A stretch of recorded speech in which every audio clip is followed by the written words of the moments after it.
una época anterior, cuando mandaba cartas, solía decirme a mí mismo, es mejor girar y circular que enviar cartas circulares. Pero cuando no hay pan, buenas son las tortas, ¿no? Entonces, cuando no hay más remedio, utilizamos lo que tenemos. Bueno, yo esperaba un aplauso ya de entrada para el ¡Bravo!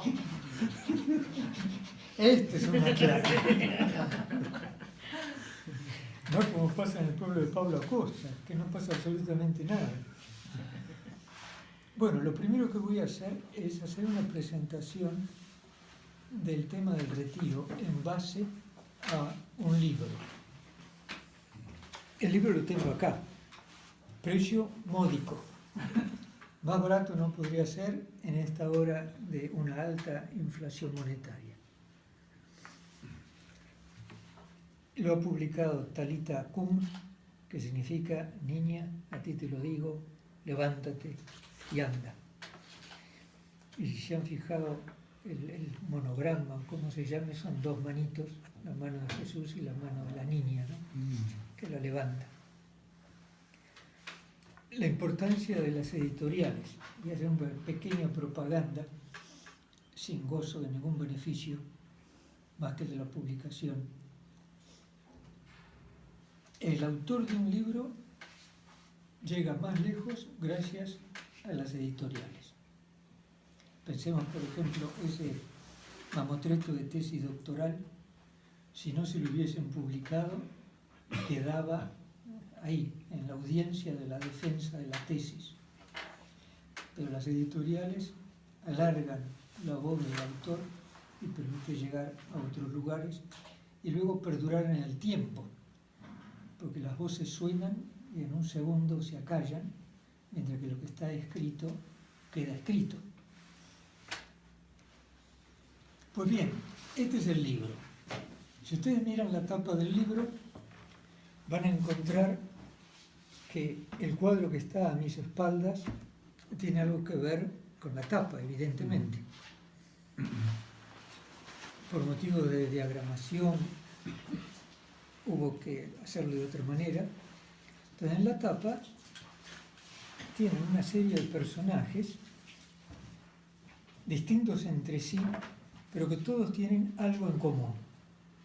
Y lo que tienen en común es un niño Jesús en sus entrañas. Si se abre la primera hoja del libro, van a encontrar 100 colores, el icono completo. Entonces hay uno que hay en la cuenta de que todos estos personajes están incluidos en el seno de María, lo cual significa que María participa su maternidad con los cristianos. Bueno, este es el fundamento teológico de todo el librito. María participa la gestación y el nacimiento de Jesús en cada uno de los hermanos de Jesucristo. Si van al final, van a encontrar el icono con el color que le corresponde.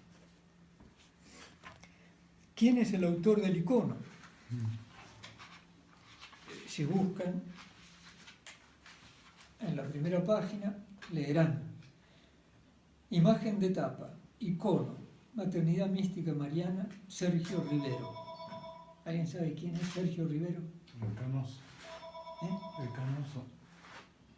Hay tantos canosos. El que reza lindas intenciones. O sea, es un hermano de la comunidad. Es un hermano de la comunidad que pinta iconos. Entonces dije, mirá, Sergio, apreciaría por favor si me podés hacer esto y lo otro. Y se lo describí. Y con gran sorpresa mía apareció eso que está en la espalda, ¿no?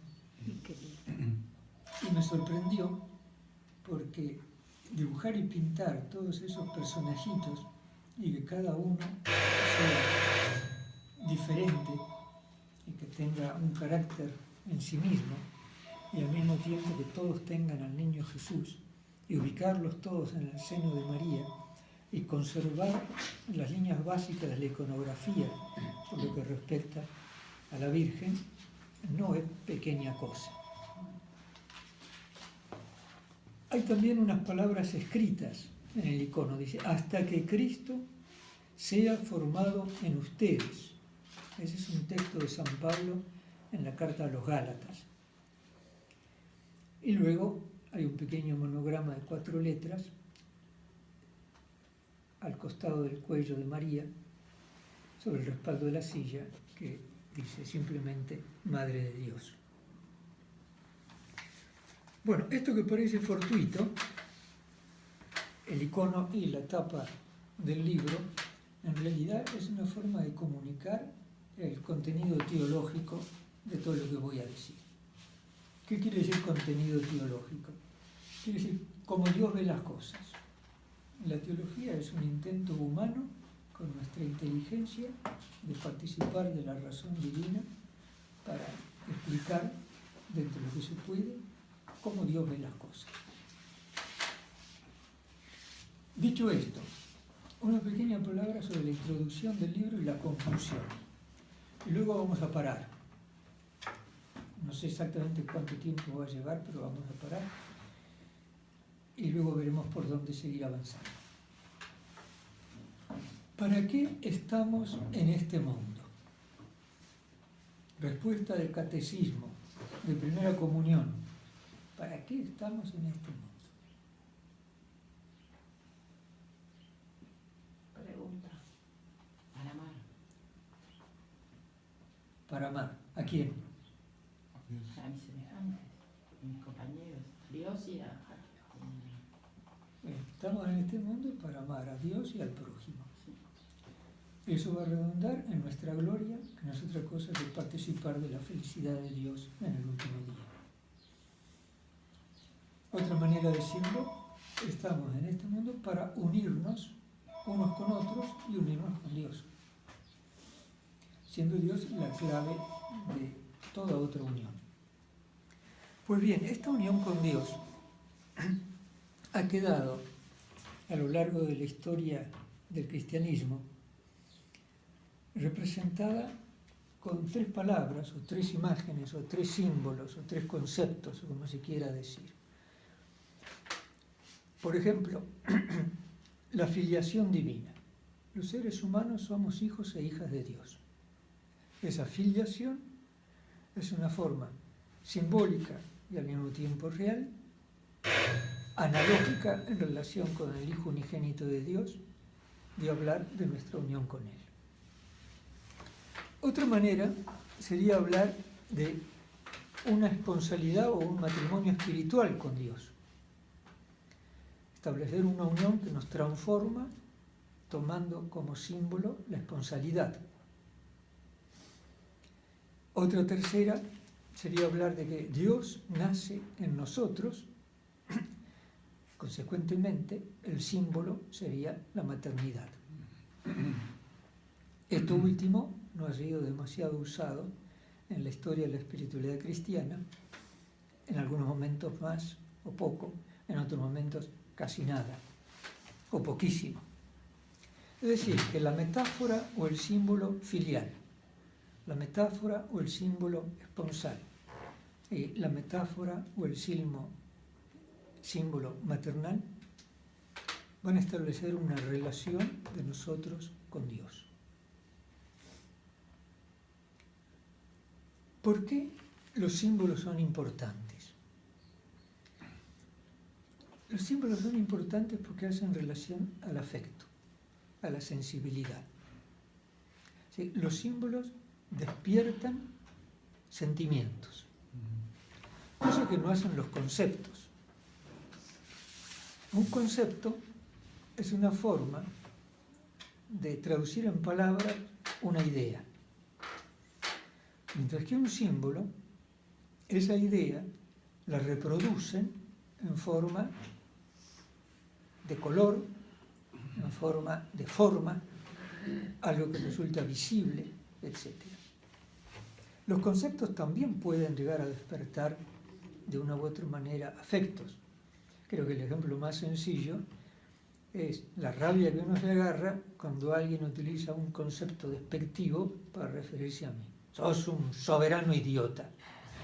Yo iba feliz mientras iba diciendo soberano, pero cuando terminó la frase se acabó mi felicidad.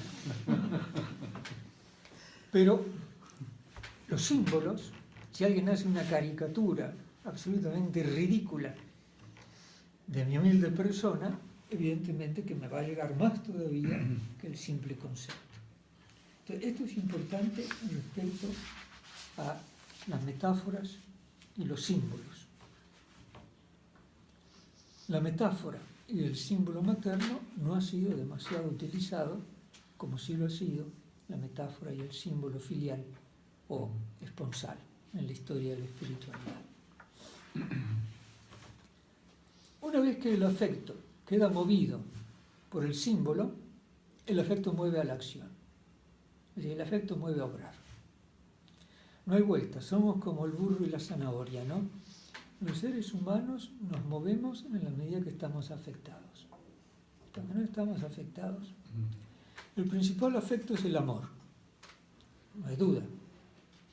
Cuando amamos, obramos en favor de aquellos a quienes amamos. Quizá el afecto que mejor ilustra el hecho de ponerse en movimiento es el miedo. ¿Qué pasa si me dicen, mirá el león que está atrás y ha levantado su pata para darte un zarpazo? Salí corriendo. Es decir, afecto y movimiento en ese caso tienen una distancia muy corta. De ahí la importancia de los símbolos espirituales para llegar a la interioridad de la persona y ponerla en movimiento. En este caso, a obrar, y a obrar bien.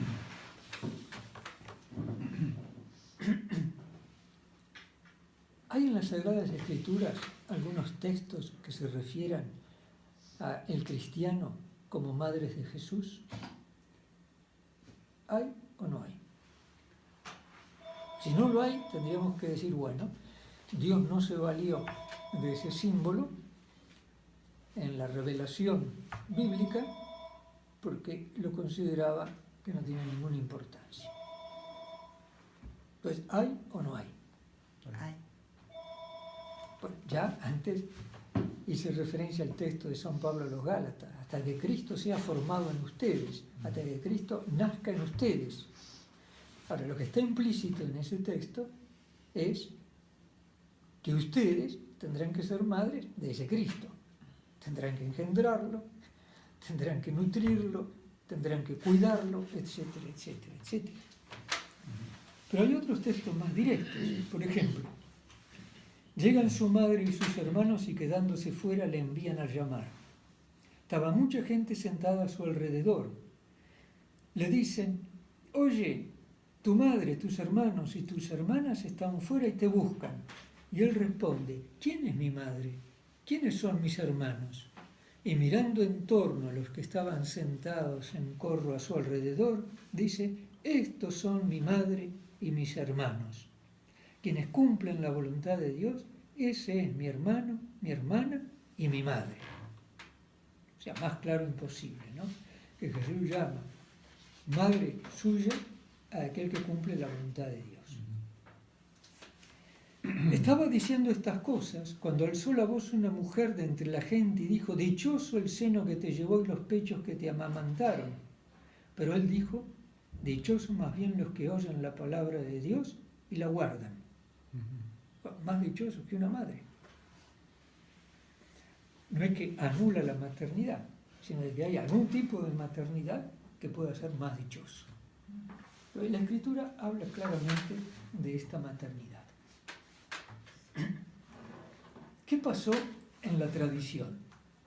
Por tradición entiendo, terminado el primer siglo, han muerto los discípulos de Jesús, los discípulos han hecho discípulos, los discípulos de los primeros discípulos han hecho a su vez discípulos, y así seguimos hasta el día de hoy.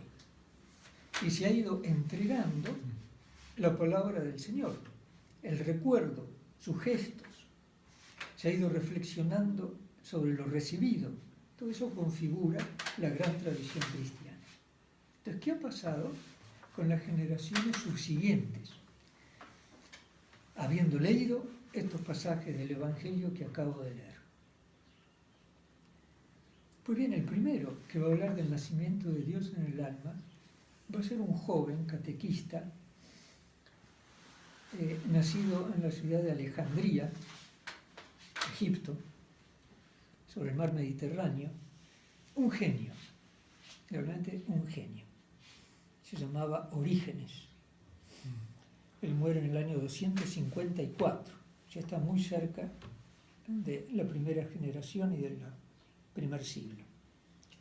Él fue de los primeros, de que Jesús tiene que nacer en el alma del creyente, con el corazón del creyente.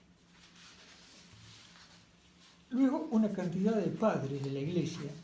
Padres de la Iglesia quiere decir aquellos que comunicaron y conservaron la sana doctrina y la enriquecieron profundizándola. Toda una serie de padres de la Iglesia oriental, Gregorio de Nacianzo, Gregorio de Niza, luego más tardíamente Máximo el Confesor, etcétera, etcétera, todos ellos retomaron ese tema para referirse a la vida cristiana y luego a la unión del cristiano con Jesucristo. Básicamente lo que decían es esto: María, la Iglesia y el alma de cada cristiano engendran y dan a luz la palabra de Dios, aunque en formas diferentes. Ahora, esa palabra de Dios no es otra cosa que el Logos, y el Logos es Jesucristo, el Verbo encarnado. La Iglesia latina, Jerónimo, Ambrosio, Agustín, San Gregorio, etc., también retomaron el tema, quizá de una forma un poquito diferente. Para los padres orientales lo que importa es que Cristo nazca en el corazón de cada cristiano.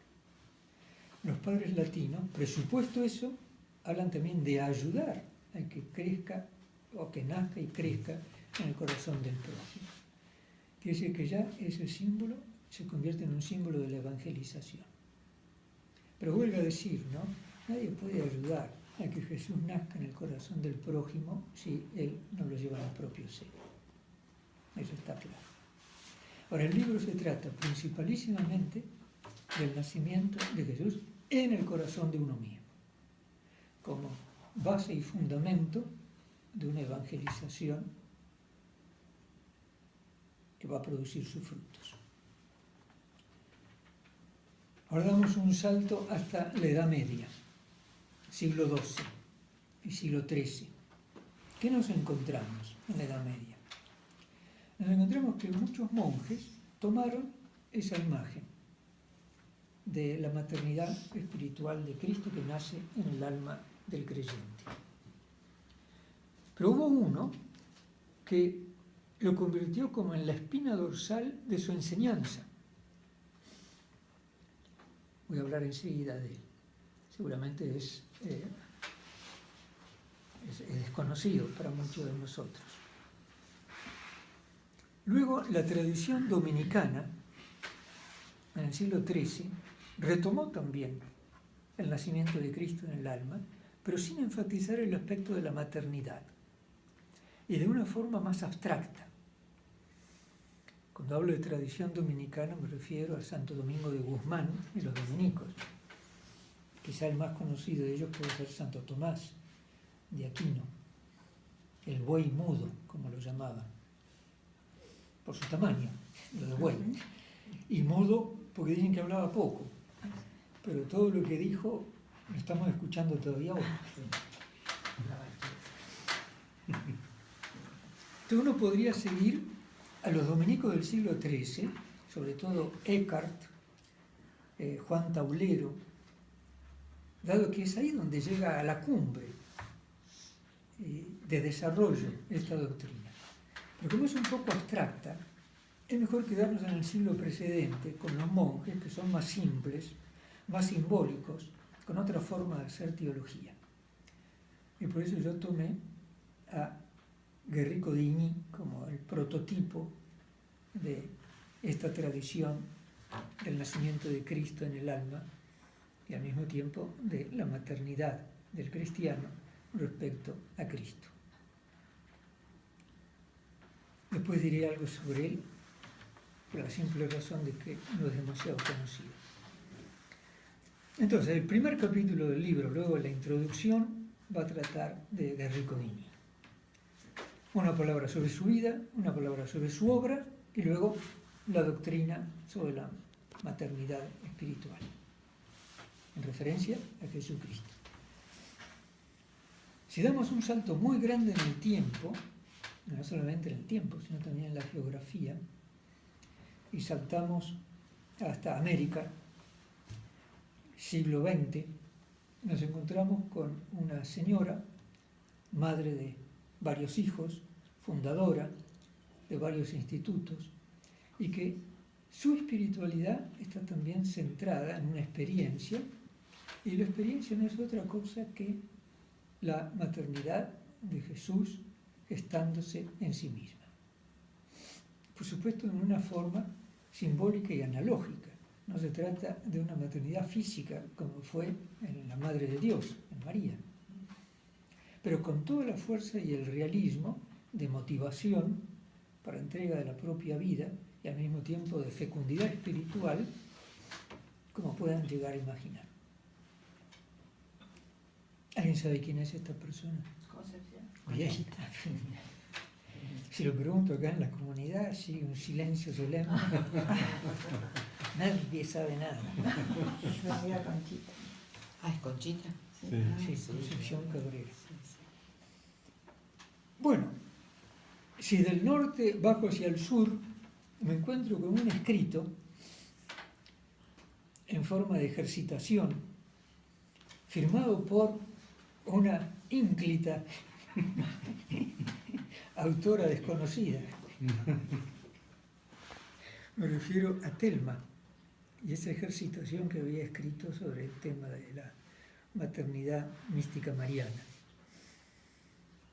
Como es más que conocida, no hace falta decir demasiado sobre ella, ¿no? Esa pequeña ejercitación tuvo sus avatares. Cuando digo sus avatares, tuve la excelente idea de decirle, ¿por qué no se lo presentas a tu obispo para que te dé la aprobación? Y bueno, llevó casi 2 años la aprobación.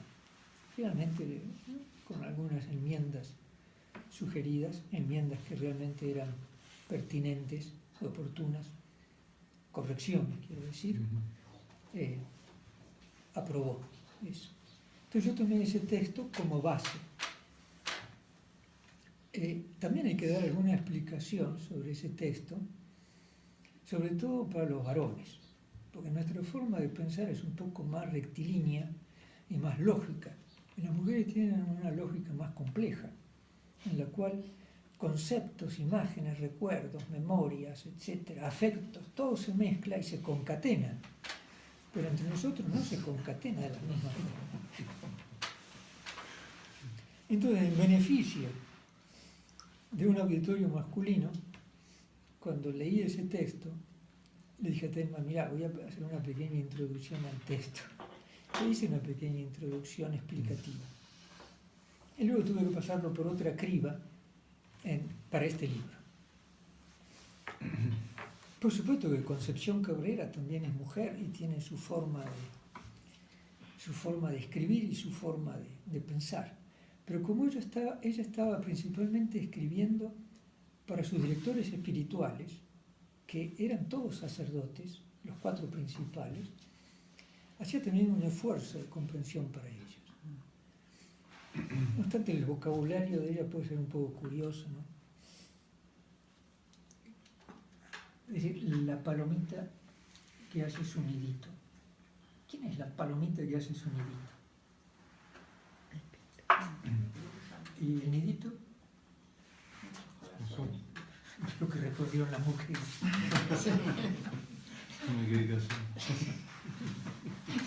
La palomita que hace su nidito.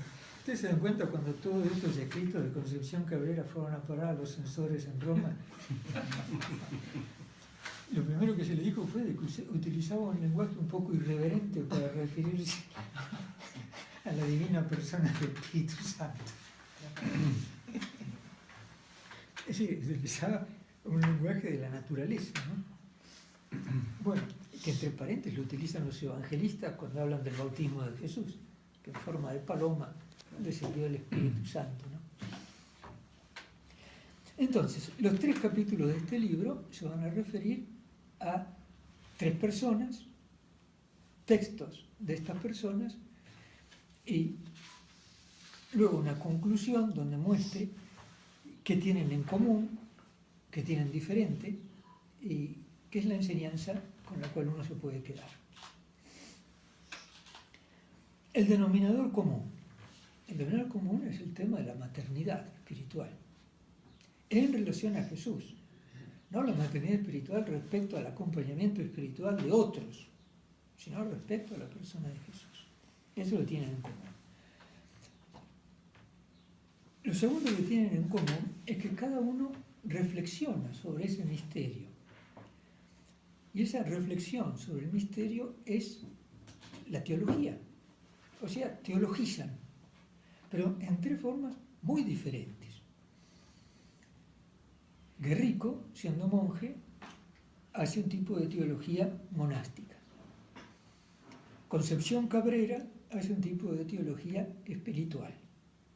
Digo, ¿y cómo nombro la tercera forma de teología, no? Para nuestra ínclita autora.